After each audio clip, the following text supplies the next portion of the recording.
भविष्यवाणियाँ जो पूरी होकर रहेंगी। मित्रों, धर्म अपने वास्तविक स्वरूप में प्रकट होगा। उसके प्रसार प्रतिपादन का ठेका किसी भेष या वंश विशेष पर न रह जाएगा। संप्रदायवादियों के ढेरे उखड़ जाएंगे, उन्हें मुक्त के गुलछर्रे उड़ाने की सुविधा छिनती दिखेगी, तो कोई उपयोगी धंधा अपना कर भले मानसों की तरह जीविका उपार्जन करेंगे। तब उत्कृष्ट चरित्र, परिष्कृत ज्ञान एवं लोक मंगल के लिए प्रस्तुत किया गया अनुदान ही किसी सम्मानित या श्रद्धास्पद बन सकेगा। पाखंड पूजा के बल पर जीने वाले उल्लूक उस दिया प्रकाश से भौचक होकर देखेंगे और किसी कोटर में बैठे दिन गुजारेंगे। अज्ञान अंधकार में जो पौ बाहर रहती थी, उन अतीत की स्मृतियों को वे ललचाई दृष्टि से सोचते चाहते तो रहेंगे, पर फिर समय लौटकर कभी आ ना सकेगा। अगले दिनों ज्ञान तंत्र ही धर्मतंत्र होगा। चरित्र निर्माण और लोक मंगल की गति विधियाँ धार्मिक कर्म कांडों का स्थान ग्रहण करेंगी। तब लोग प्रतिमा पूजक देव मंदिर बनाने की तुलना में पुस्तकालय, विद्यालय जैसे ज्ञान मंदिर बनाने को महत्व देंगे। तीर्थ यात्राओं और ब्रह्म भोजों में लगने वाला धन लोक शिक्षण की भाव भरी सत्प्रवृत्तियों के लिए अर्पित किया जाएगा। कथा पुराणों की कहानियाँ तब उतनी आवश्यक न मानी जाएंगी जितनी जीवन समस्याओं को सुलझाने वाली प्रेरणाप्रद अभिव्यंजनाएं।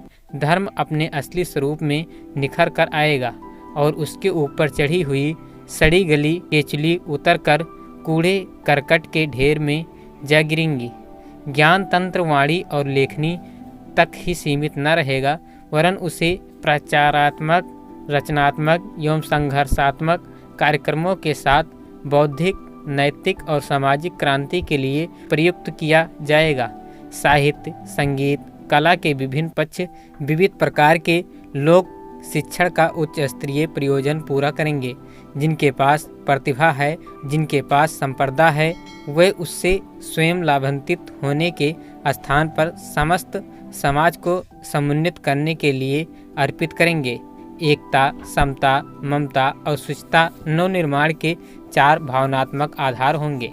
एक विश्व, एक राष्ट्र, एक भाषा, एक धर्म, एक आचार, एक संस्कृति के आधार पर समस्त मानव प्राणी एकता के रूप में बंधेंगे। विश्व बंधुत्व की भावना उभरेगी और वसुंधैव कुटुंबकम का आदर्श सामने रहेगा। तब देश, धर्म, भाषा, वर्ण आदि के नाम पर मनुष्य के बीच दीवार खड़ी न कर सकेंगी।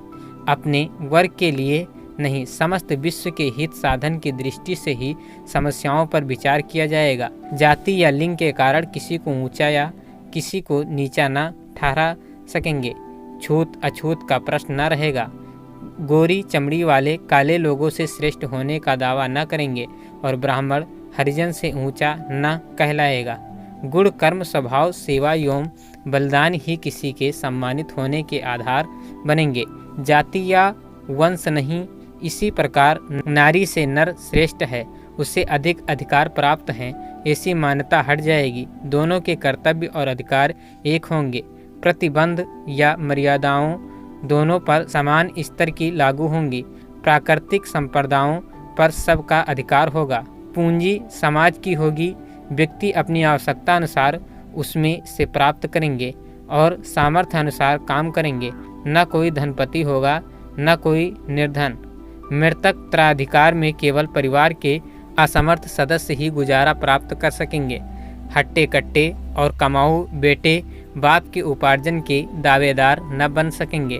वह बचत राष्ट्र की संपदा होगी। इस प्रकार धनी और निर्धन के बीच का भेद समाप्त करने वाली समाजवादी व्यवस्था समस्त विश्व में लागू होगी। हराम खोरी करते रहने पर भी गुलछर्रे उड़ाने की सुविधा किसी को न मिलेगी। व्यापार सहकारी समितियों के हाथ में होगा। ममता केवल कुटुंब तक सीमित न रहेगी, वरन वह मानव मात्र की परिधि लांघते हुए प्राणी मात्र तक विकसित होगी। अपना और दूसरों का दुख सुख एक जैसा अनुभव होगा।